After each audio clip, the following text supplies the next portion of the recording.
Bismillahirrahmanirrahim. Tēnā koutou katoa, ko Anjum Rahman tuku ingoa. Kua tai mai ahau ki te tautoko te kaupapa o tēnei rā.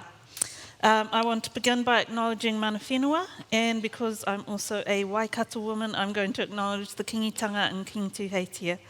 I had a whakatauki today, and then it was stolen last night at the dinner. But I'm going to say it anyway, which is pātua I te taniwha o te whakamā, which means beat the monster of shyness. And for me, it's about being bold and how we often have to beat the taniwha of our family and of our society when we're expected to be a certain way.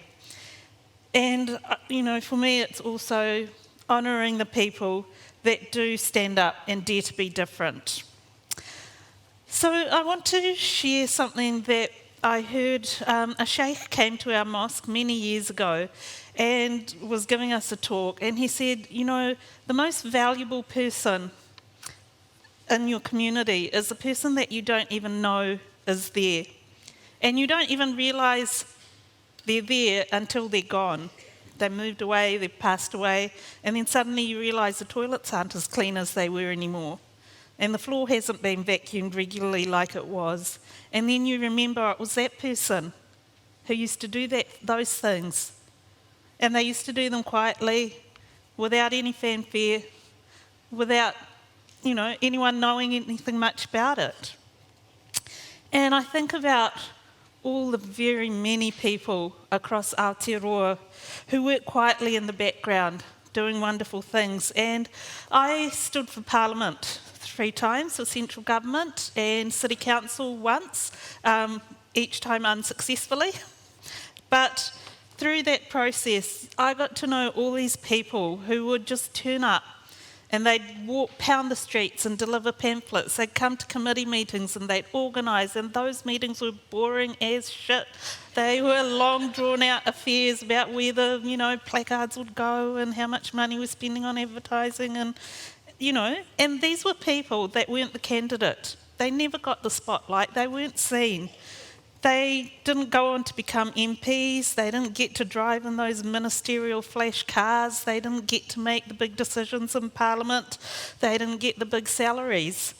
They just believed. They believed in making the world a better place, and our democracy would never survive without all of those people. And when I think about what that sheikh said, what I want to share with you today is this question: do we need to be the stars of our own stories, or should we be a helping hand in someone else's story? And I'm going to use a football metaphor because I'm not a rugby person. I couldn't name you any rugby players. I'm so sorry. And actually my favourite sport is tennis, but it's not going to work for this metaphor, so I'm going with football. But, the team will have their stars. They'll have their Lionel Messi or their Ronaldos. But even the star has to know to pass to the other players and not be the one that's always got the ball. And, you have to give the opportunity when someone's in the right place. But the thing is with teams is that they only succeed when you put the team first. And I remember listening to a TED talk a few years back that talked about how organisations actually don't need stars, that they actually work better with people who are ready to get in there with everyone else and work together. That's when they're more successful. And sometimes it does need to be you. Sometimes you need to be the star. Sometimes you need to stand up. And when I think about 15th of March and that tragedy, I was in Auckland and I actually got the news on Twitter. I saw some missed calls on my phone. I thought, because I do a lot of media work and they were numbers that I didn't know, I thought something must be happening. So I surreptitiously, I was at a workshop, I opened up my Twitter feed and saw what was going on, immediately left the room, and that was me for the next month doing media calls. International, local media, everything that you could think of. But I never went to Christchurch at that time. And I know that I've been recognised in so many ways. I've got awards and so on. But The real heroes were the people that all flocked down to Christchurch, helped wash the bodies, helped organise the funeral, helped, visited the people and supported them, all of that work, and sat with that trauma that I didn't have to. And to me, those are the people that deserve to be recognised. And what I want to say is that sometimes you need to make the space for other people to shine. And you might be the best skilled, right? You might have the best, merit-based whatever. It might be, you can get in there. You can do it. But are you willing to be the person that transfers those skills to other people? Other people who sometimes might never get the opportunity. And it may be they don't get the opportunity because the kind of skills they have aren't valued in this society. And when we think about the way we value things, we value IT, but we don't value caregivers as much. We value entrepreneurs that take a risk, but people in poverty that are taking a risk every day of their lives don't get the same value. They don't get the same recognition. And sometimes it's just that they never had the opportunity to get those skills. And so one of the visions that I have for 2030 is this rise of working collectively, working together, and making space for each other to achieve. And, having that mindset of achieving together for the good of everyone.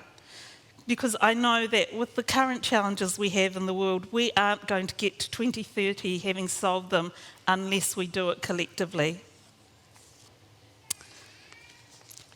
But also going back to that Sheikh's kōrero that I talked about earlier, I want you to think about who you're inspired by.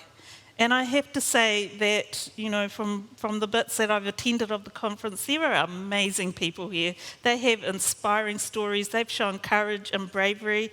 And absolutely be inspired by them.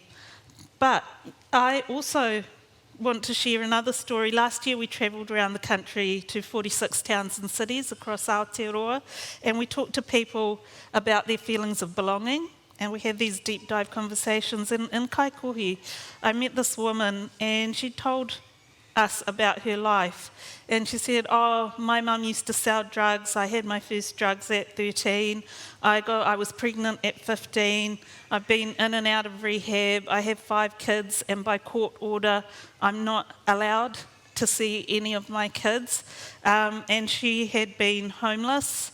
And when we caught up with her, it was after COVID lockdown. So because of COVID, everyone had to be housed. And so she finally had somewhere that was her own place to stay. And she was sitting there with this big smile on her face, and she bought these scorched almonds for us. She didn't know us at all. And for a person who was homeless and who really literally had nothing, when she offered them to me, it was the hardest gift that I had to take.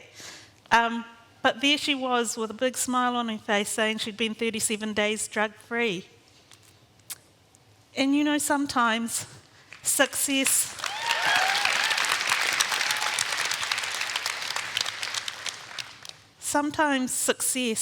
is just getting up in the morning and making it to the end of the day and you're still breathing.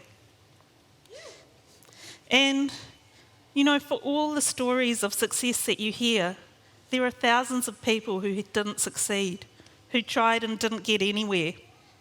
And that might be you sometimes.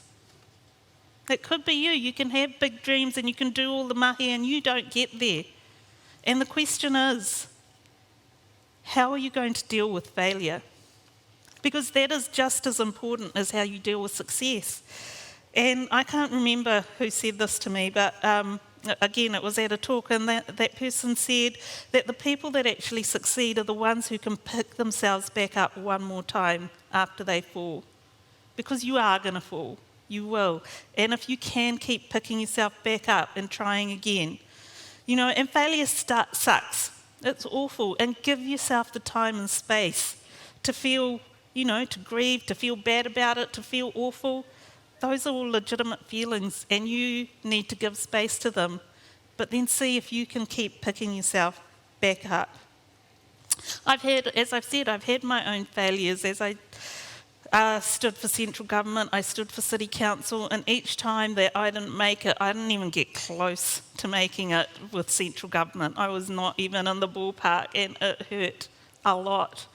But the city council loss actually hurt more because I had such an amazing team of people and they put so much work into that campaign, and it wasn't just my loss, it was their loss as well, you know.